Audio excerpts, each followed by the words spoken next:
இருதய அடைப்பு என்பது இன்றைக்கி நிறைய பேருக்கு, அதாவது வயசு உள்ளவங்களுக்கு, வயசானவங்களுக்கு அப்படின்னு பாரபட்சம் இல்லாமல் எல்லாருக்கும் ஏற்படுது. இதற்கு முக்கிய காரணம் உடலில் அதிகமான வெப்பம், அதனால் ஏற்படக்கூடிய வாயு கோளாறுகள் தான் முக்கியமான காரணமாக இருக்குது. அது இல்லாமல் உங்கள் எல்லாருக்குமே தெரியும், இருதய அடைப்பு என்பது உங்களுக்கு இரத்த நாளங்களில் கொழுப்பு படிமானங்கள் அதிகமாக இருப்பதும், அந்த கொழுப்பு படிமானங்கள் இருதய நாளங்களில் சென்று அடைத்து கொள்வதும் என்பது எல்லாருக்குமே தெரியும். அப்போ இந்த அதிகமான வெப்பம், அந்த வாயு உடம்பில் அதிகமாகிறது அப்படிங்கிறது தான் அந்த கொழுப்பு படிமானங்களை அடைப்பு என்ற நிலைக்கு கொண்டு போகுது.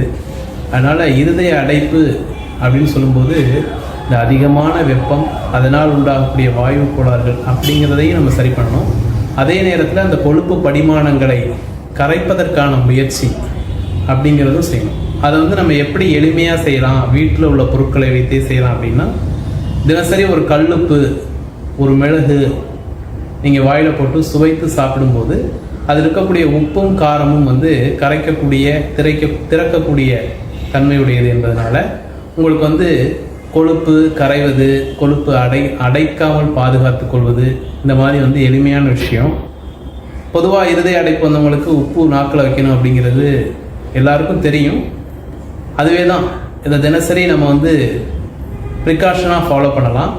பாதிப்பு உள்ளவர்கள் ஒரு நாளைக்கு 2 முறை இந்த மாதிரி காலை இரவு உப்பு மிளகு சுவைத்து சாப்பிட்டு விட்டு, அதற்கு மேலும் உங்களுக்கு அடைப்பு தீவிரமாக இருந்தால் உலர்ந்த திராட்சை ஒரு 20 திராட்சையோடு ஒரு 2 மிளகு சேர்த்து ஒரு நாளைக்கு 4லிருந்து 5 முறை வரைக்கும் சுவைத்து சாப்பிடும் பொழுது அந்த காரமானது அவர்களுக்கு கொழுப்பு அடைப்பு ஏற்படாமல் பாதுகாத்து விடுகிறது.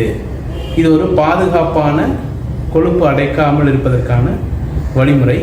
இது எல்லாருக்கும் இந்த செய்தி சேரணுங்கிறதுக்காக இந்த வெளியீடு. இதே மாதிரி அதிகமான வெப்பமும் அந்த வெப்பத்தினால் உண்டாகக்கூடிய அந்த வாயு கோளாறுகளும் தான் இருதய அடைப்புக்கு முக்கியமான காரணமாக கருதப்படுகிறது. அதுதான் உண்மையும் கூட.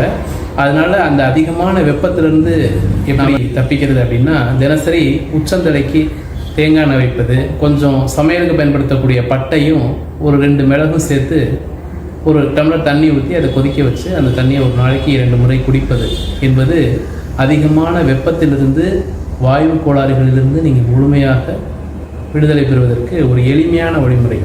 இந்த 2ஐயும் நீங்கள் கடைபிடித்தால் முடிந்த அளவு நீங்கள் இருதய நோயிலிருந்து கண்டிப்பாக தப்பித்து விடுவீர்கள்.